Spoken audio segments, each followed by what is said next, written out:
Gil Pender is a successful Hollywood screenwriter trying to make it as a novelist, but he is struggling to finish his debut novel. He travels to Paris with his fiancée Inez and her wealthy Republican parents, and constantly talks about how he would love to live in this city, especially while it rains, and how much he wishes he could have been here in the 20s, which he considers the golden age. Inez, however, only enjoys it as a vacation and has no interest in moving out of the US. She also thinks his ambitions are just a delusional dream. One day, while having lunch with Inez's parents, they come across a friend of hers called Paul and his wife Carol, who invites them to go sightseeing with them. Gil doesn't really want to go, but Inez accepts anyway, and they argue about it later when they return to their room. Inez thinks Paul is brilliant and that Gil should give him his book for critique, but Gil thinks this guy is nothing but a pseudo-intellectual. Hanging out with Paul becomes unbearable for Gil. The guy never stops talking no matter the subject, believing himself to be an expert in anything even if his commentary is rather questionable. He is so pedantic that he even argues with a tour guide at the Musée Rodin, and Gil hates him, but Inez adores him. One night, she goes dancing with Paul, but not wanting to deal with him anymore, Gil decides to walk back to the hotel. Since he is a little bit drunk, he ends up getting lost and stops to rest at the doorsteps of some building when a nearby clock strikes midnight. At that moment, an old car pulls up beside him and the passengers inside, who are also dressed in old-fashioned outfits, invite him to join them. Gil gets in after some hesitation, and eventually, they make it to a party where Gil meets some notable people from the 1920s, like Cole Porter and Zelda and Scott Fitzgerald. Gil thinks all the names are a coincidence, even when they tell him the party is for Jean Cocteau, but plays along anyway. When Zelda gets bored, she convinces Scott and Gil to leave with her, and together they go to the Bricktops, where they see Josephine Baker dancing. It is then that Gil finally accepts he has traveled back in time to the 1920s. Afterward, they go to a cafe, where Gil gets to meet Ernest Hemingway and Juan Belmonte. He asks Hemingway if he would read his novel, but Hemingway refuses, saying that he should never let another writer critique his stuff. He does accept, however, to show his manuscript to Gertrude Stein, which excites Gil to no end, so he rushes out of the cafe to go back to the hotel to pick up his book, but he stops midway when he realizes they didn't agree on a place to meet. Gil goes back to the building he has come from, but instead of the cafe, there is a laundromat, which means he has come back to the present. The next morning, while Inez tells her about the fun night she had, Gil is lost in a daze, not believing what has happened to him. He tries to tell her about it, but of course, she doesn't believe him. They go shopping with Inez's mom, who indirectly calls Gil cheap, and when it starts raining, Gil tries to get them to walk under the rain together, but they hate the idea.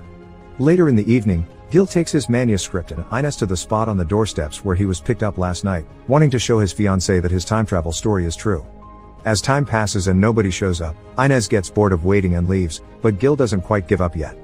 His perseverance is rewarded when the clock strikes midnight and the same old car arrives, this time with Hemingway as its passenger, who tells Gil what makes love and passion real, making him doubt his relationship with Inez. The two men arrive at their destination, where Gil is introduced to Gertrude Stein, Pablo Picasso and his lover Adriana. After scolding Pablo for not representing Adriana properly in his painting, Gertrude takes Gil's manuscript and reads the first few lines aloud, prompting Adriana to say she is already hooked on the story. Gertrude promises she will read the whole book later, but now she must talk to Hemingway, so Gil gives them some privacy and joins Adriana in another room, where they bond over their love for the older times and the arts. She tells him about all the famous artists she has dated and confesses she thinks Picasso is a very difficult man. She also encourages Gil to follow his dream to come live in Paris. When Gil returns to his hotel room a few moments later, he can't stop thinking about all the celebrities he has met, but most importantly, he can't stop thinking about Adriana. The next day, he goes shopping with Inez and her mother again and stops at an antique store when he hears some of Porter's music playing. He gets to chat with the clerk, Gabrielle, who is also a big fan. Afterward, they go to the museum with Paul, who continues to pedantically talk a lot. Inez doesn't let Gil cut in with his own opinions, but he finally gets the chance to when they find Picasso's painting of Adriana, impressing everyone by repeating the criticism Gertrude offered last night. From then on, Gil starts going back to the 20s every night, giving Inez the excuse that he goes on walks for inspiration and this is helping him write more. Inez doesn't care and spends the nights hanging out with Paul, but her parents are suspicious, and her dad hires a private investigator to follow Gil around. Gil attends tons of different parties with various famous artists and his connection to Adriana grows stronger every night, especially after she and Picasso break up. One evening, they find Zelda about to jump into the river because she thinks Scott doesn't love her and she doesn't like the way she looks. They convince her not to do it, and Gil offers her some Valium, which he has been carrying around because he has been having panic attacks that he is sure will go away after the wedding. Adriana is disappointed to hear he is engaged and asks him about his fiancée, but when Gil starts telling her about Inez, he realizes they don't have much in common and their relationship is in shambles. Adriana leaves after this conversation, giving out some awkward excuse, and Gil stays at the bar with Salvador Dali, Man Ray, and Luis Buñuel, who are surrealists and have no trouble believing he is from the future. Dali tells him he has sad eyes, and Gil explains he looks sad because he is struggling with being engaged yet loving a woman from the past at the same time. The following morning, he tries to get Inez to stay in bed with him for some intimacy, but she is more interested in not being late for her meeting with Paul. Instead of joining them, Gil visits the tour guide from the museum that Paul corrected the other day and asks her about Rodin's relationships, hoping to get some inspiration to solve his love troubles, but there are no magical answers waiting for him. Unaware that the detective Inez's father hired is following around, Gil continues to go on his night escapades in the 20s, and one evening, he learns from Gertrude that Adriana has flown to Africa with Hemingway. She also tells him that she has read his book, and while he has some good ideas, he needs to stop being such a defeatist. When the weekend comes, he ignores Inez's plans because he wants to stay inside writing. He does go out once, however, to visit Gabrielle's shop and buy a Porter record from her. He also stops by a bookstall and finds Adriana's old diary, which he gives to a translator so he can find out what it says.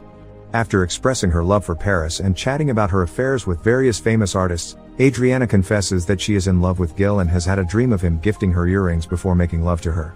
Inspired by this revelation, he goes back to his hotel room to change into nicer clothes and prepare a gift for Adriana, which consists of stealing some earrings from his fiancée.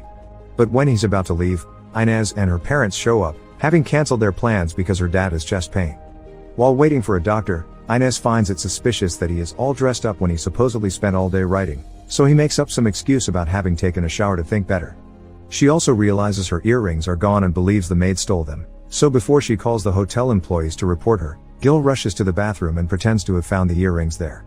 He then goes to buy earrings at a proper shop, and when midnight comes, he takes his revised manuscript to Gertrude and asks her about Adriana, so Gertrude tells him what party he may find her at.